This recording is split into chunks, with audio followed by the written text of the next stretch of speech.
Let's return to This Week in America. Here's your host, Rick Bratton. Welcome back, everybody, coast to coast. This Week in America. Chuck Champlin's much-talked-about book, Think Like a Molecule, is being called the celebration of power and possibilities of human thought and imagination.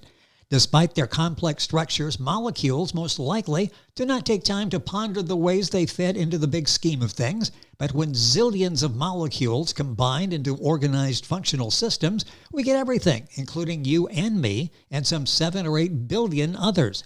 It's likely that after the Big Bang, matter came together all on its own to create life and thinking minds. Now our minds, built from accidental creativity, can intentionally assemble marvelous new things. Using a starburst-shaped twinkle as a visual symbol of a molecule of thought, our life-changing and world-changing ideas come one step closer to physical reality. Chuck studied literature and architecture at UC Berkeley, then worked in journalism, an editor-writer at LA Times, and at the Walt Disney Company's Imagineering unit, where he helped manage a global children's summit at Disneyland Paris in the 1990s.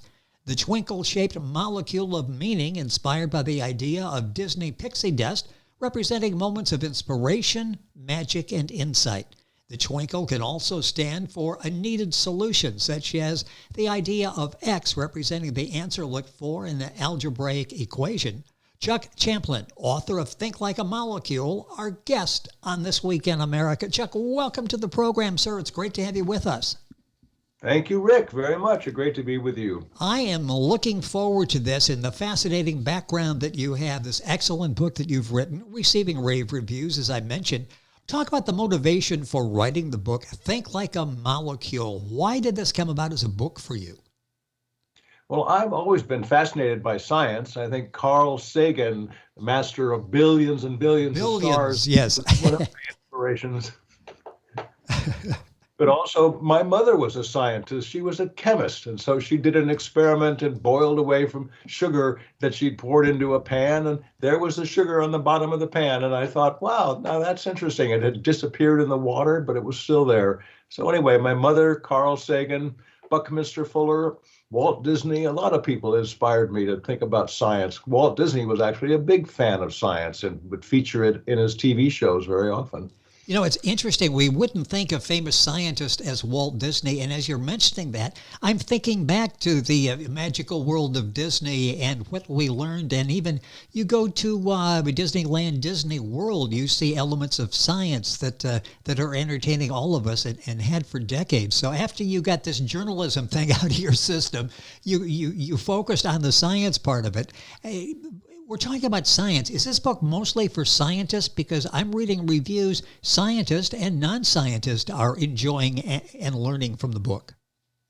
Well, I think a deep-seated scientist with calculus in his mind might say that this was a little too much sociology for him or her. But so I think it's written for scientists, but I'm just taking an inspiration into philosophical dimensions to think about the structure of molecules and so on. So I don't have a laboratory and I don't have test tubes and Bunsen burners boiling away in the back room, but I do love the idea of science and having read quite a lot about science and just appreciating, for me, the allegory that science creates in terms of understanding the world and inspiring our intellectual insights to the world as well. So I'm reading currently a book about Darwin and what does Darwin think about God? If you think about evolution as being nothing but nature, what might God have to do with that? So it's an interesting book that's sort of looking at both the science of evolution, but also where does it fit in our large global philosophy, if you will. With us on This Week in America is Chuck Champlin, that's Champlin. The book is Think Like a Molecule, Seeking Inspiration in the Structures of Thought. The book is available at Amazon, the usual places. Chuck's website, and I'll send you there, is thinklikeamolecule.com. Very simple. It's the name of the book, and we'll give you this throughout the program. It's available, of course, on our website, thisweekinamerica.us. You can link directly to Chuck's website. Who is someone who thinks like a molecule? Well, I think somebody like Buckminster Fuller was one of my favorite examples of somebody who thought like a molecule. And he was a scientist, but he designed the geodesic dome based on sort of scientific principles of what creates a soap bubble and how do the molecules structure together to create a soap bubble. And from that, he built the geodesic dome, which are kind of a world famous shape of modern ways of thinking about architecture.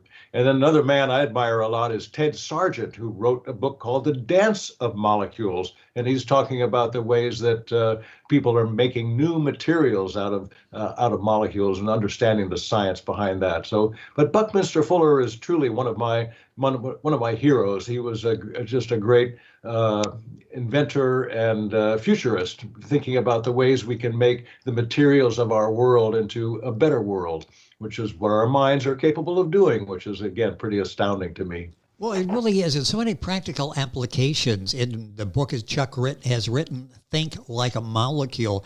I'm fascinated by your time at Disney because this really helped unlock the inner scientist in you, didn't it? What was the time at Disney like and that influence? Where did that influence come from that's guided your thinking? Well, we always joked, people that work at Disney, is that the company has got our childhoods locked up in the vaults there. And I think I always felt that way, thinking about the movies like, Mary Poppins even, but, a lot of the science shows and the old TV show Zorro when I was a very young boy. So there was just something about all of those memories that company had created for me, drew me to work there. But specifically the Imagineering part of the company, which designs and builds the theme parks, really took that idea of magic and then turned it into physical things. And to me, that was a quintessential challenge for us humans, is to think about how do we take our imaginations, our vision of what might be, and then turn it into something that's real. And so the company has really made an industry of that when you think about magic and about the twinkles and the sparkles of what those theme parks are all about. So I was really drawn to that design, build, the Imagineering, which is really the definition of what they're all about. They imagine it and then they engineer it. So I was drawn to that. And I spent a long time trying to get to be at the Walt Disney Company because it was one of those, I was like a moth to that flame, if you will.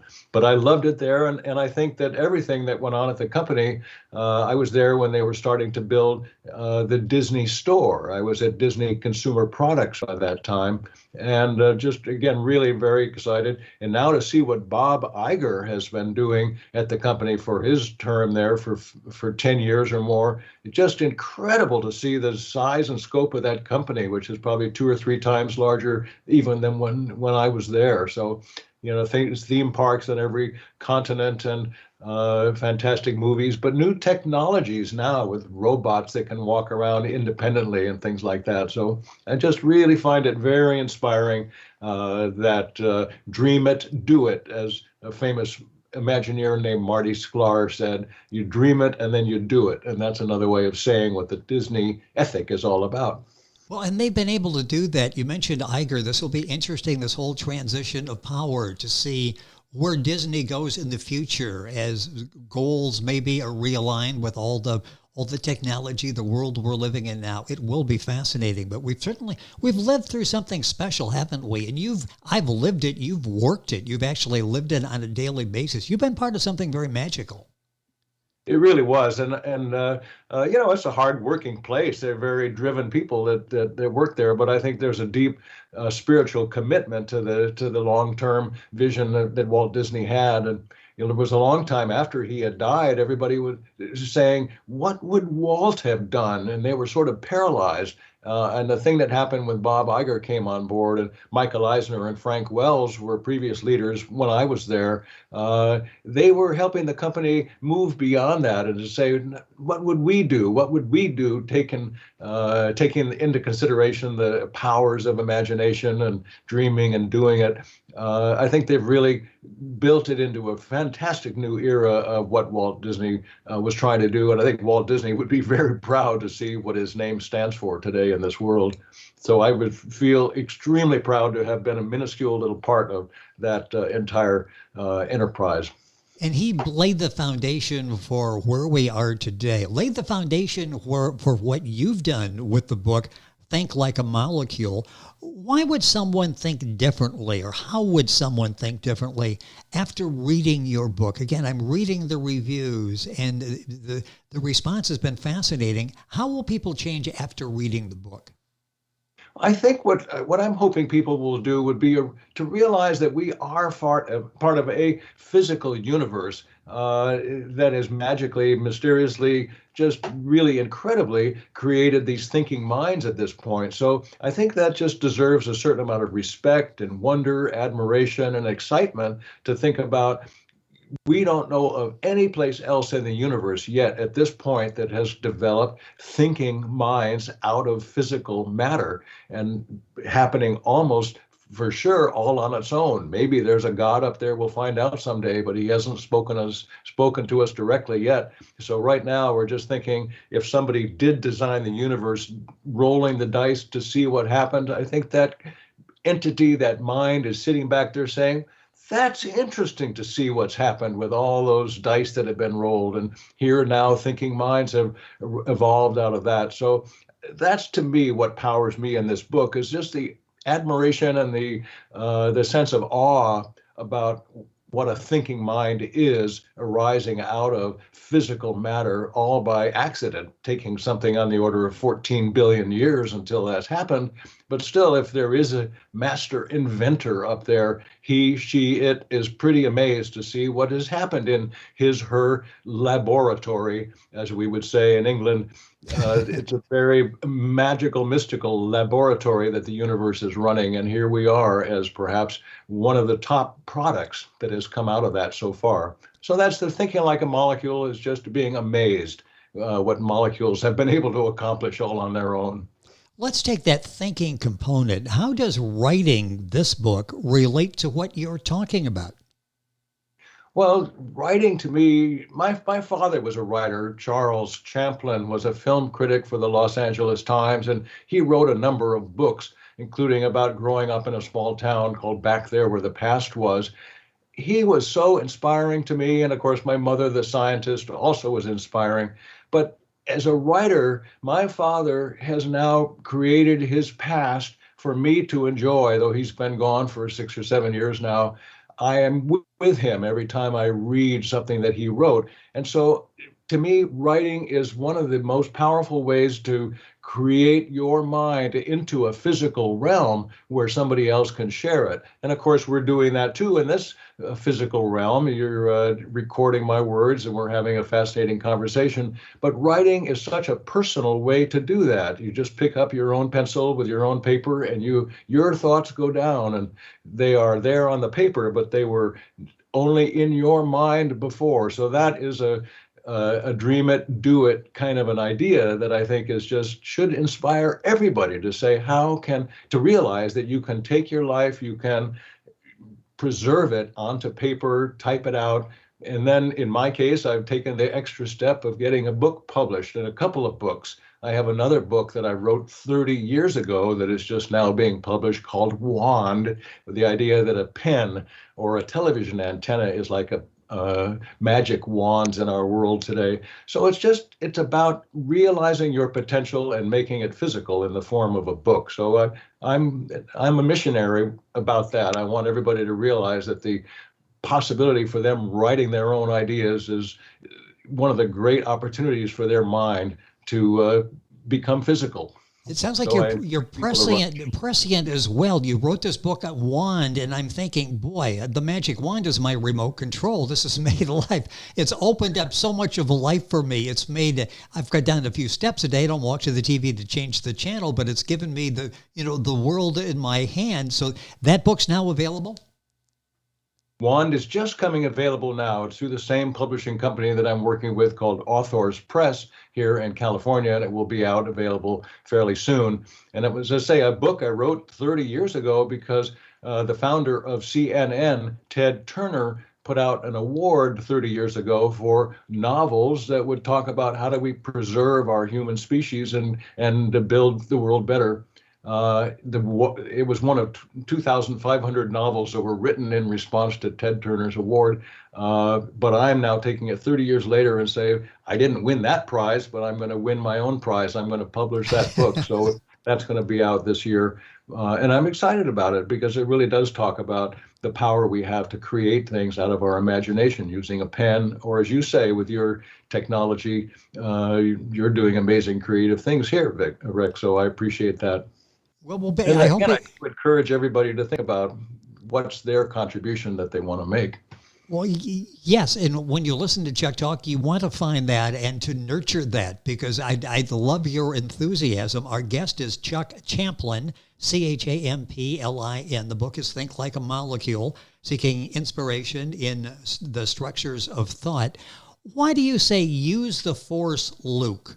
I love that. There's a copy of the book. We've got it up on the screen as well. It's available wherever books are sold. I'll send you to Amazon and Chuck's website, thinklikeamolecule.com.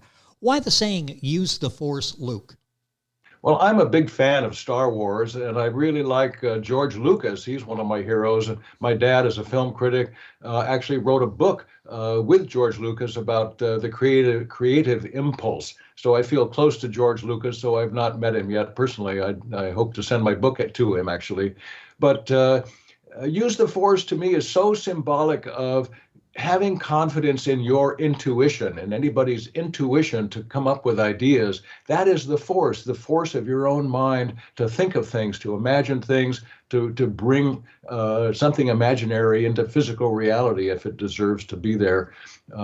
So use the force is just use your intuition, use your imagination to better your own life and better the world. So I think that was such a powerful phrase. And of course, it was even in the Star Wars movie, it was very vague as to what the Force ever was.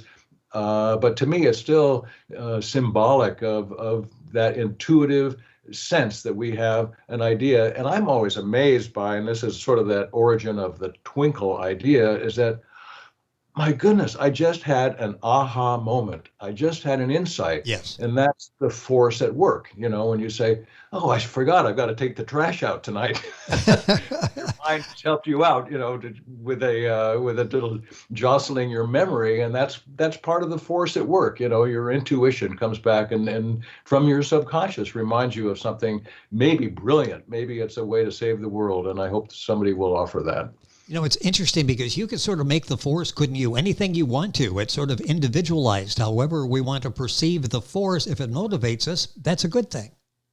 That's right. That's right. And I offer that as a thought. And I say thank you, George Lucas. You know, that Star Wars series has been, you know, one of the great cultural influences in our modern age. And I just think George Lucas is one of the heroes of intellectual life on our planet, as far as I'm concerned. Chuck Champlin, our guest on the program, Champlin. The book is Think Like a Miracle. His website is very simple, thinklikeamiracle.com. Think like a molecule. Think like a molecule. We're talking miracles here. I'm like sorry. that a lot. Think Like a Molecule, or you'll get somebody else's book. So Think Like a Molecule is the name of the book. It's available wherever books are sold and information on his website as well.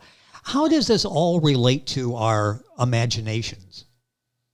Well, again, that is the force, Luke. You know, your imagination is really almost undefinable and inexplicable. To me, it's just so amazing, again, that molecules, just inert, if you will, inert matter, has come together to create thinking minds. And so imagination is such a gift from that. And that's, you know, coming from the subconscious, the subterranean dimensions of your own mind. And again, it's like, I got to remember to take out the trash tonight, or that's right, a friend called me and wants to offer me a new job, or whatever it is.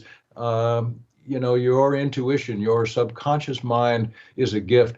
When I'm trying to get myself to sleep at night, I just sit there and listen to whatever floats up from the depths and say, oh, my Aunt Mary, that's, I haven't thought about her. Oh, whatever it is, your subterranean, subconscious mind is your imagination, and that is the force, Luke. You know, that's what in a way drives you, even though you don't realize it sometimes. Your intuition is, I've got to find a hot dog right now to eat, whatever it is. So hopefully it's going to be more noble thoughts than that. But whatever it is, your intuition, your subconscious mind is a source of basically who you are. We get messages all the time from our subconscious, the intuition, and sometimes we ignore those. We feel like they're sort of random thoughts. Are they random, or are they subconscious and trying to become conscious to get our focus? Well, they can be both. It may be that you're working on a problem. Again, I talk about X.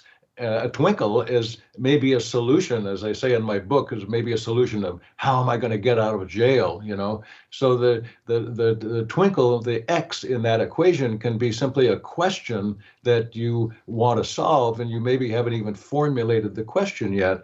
But also that is, the totality of your subconscious, of course, is who you are. And so exploring that, we don't remember. Somebody may come up to you and say, Rick, I saw you yesterday and you were coming out of a garage, and you say, gosh, I'd forgotten about that. Yes, I went into Target to buy something, and now I've got it in the back seat of my car. I forgot about that. Whatever it is, your intuition, your memory is so fluid. But you can use it as a tool. You set to work on something and say, I am going to think about what my next job is going to be. And I'm holding that up as a possibility of something that I want to do. And the thing about the twinkle, it's this star-shaped thing. And it's got so many lines going through it, because each of those lines, that is, again, that starburst shape, can be lines of text that you may end up writing, like bullet points in an essay, when you sort of take all those lines and then just line them up and start saying, what is it? How do I describe this idea? It's an intuition right now, but a writer will go to work and say, maybe do a free write where you say, I'm going to write one circle. I'm going to go fishing. Oh, I want to go to a pond, and then I want to go to a lake. Then I want to try a river. Then I want to check my lures. I want to get a better rod. There's all of those sort of ideas that you can explore from whatever little intuition you start with. And again, using that writer's script and build a set of bullet points, you can begin to dive down into the fullness of this intuition that you've barely got the vaguest inkling of what it is when you start. So I encourage people to do that. That's the writer's intuition, to get to work and to flesh out an idea that you've got. Well, and the book is a great guide to doing that. Think Like a Molecule. Chuck Champlin, our guest on the program. We've got a minute or so left here. Mind mapping is something that you talk about. What exactly is that? Well, I actually went looking it up the other day. It's something that I mentioned in the book, and I was amazed to see from Google all of the different images of mind maps. And it's just what I was talking about. If you say, I think I want to go fishing, well, where do you want to go? What tools do you want to use? So you start from a central point, and then you sort of draw out a series of lines to a circle, and maybe you'll fill it in with a word. Fishing, oh, trout, fishing bass, fishing the mountain lake, fishing with my old dad's fly casting rod, whatever it is. And mind mapping is just beginning to see the topology, the architecture, the layout of ideas that you have, some of them that you haven't even described yet. And so it's beginning to think about the areas of your imagination, the terms that you maybe are latent in your mind, that as you think about it, you say, oh, yes, I hadn't really thought about fishing in my own river that's just down the street here, whatever. So mind mapping, and again, if you look it up on Google, there are a number of stunning images filled with words on various topics of medical terminology or engineering sciences, or simply ways to write a better term paper for your college course, yes, or your high school course. This has been such a fascinating conversation. Our guest, Chuck Champlin, that's Champlin. The book is Think Like a Molecule, Seeking Inspiration in the Structures of Thought. You have the blue cover. You'll find the book at Amazon, the usual places. And Chuck's website is thinklikeamolecule.com. You can link by going to our website, thisweekinamerica.us. Chuck, time went by way too quickly. Thank you for being with us on the program. looking forward to talking about wonder as well. That would be fascinating. Thank you for being with us on the program. Thank you, Rick, so much. It's really been a great pleasure for me, and you do a great job. Well, I love the book. The book is Think Like a Molecule. You'll find it on Chuck's website, thinklikeamolecule.com, Amazon, Barnes & Noble, the usual places. More on This Week in America after these messages. This Week in America is online. You can visit our website, thisweekinamerica.us. Scott Pinkerton, Associate Producer of This Week in America. Jay Anderson, Segment Producer. Ben Watson, Webmaster. Otto Bechet, Director of Engineering and TV Production. This Week in America produced and is a trademark of Blue Funk Broadcasting, LLC. For information on all of our guests and to listen to this week's show, our website again at thisweekinamerica.us. And I'm Sean Bratton, Executive Producer of This Week in America.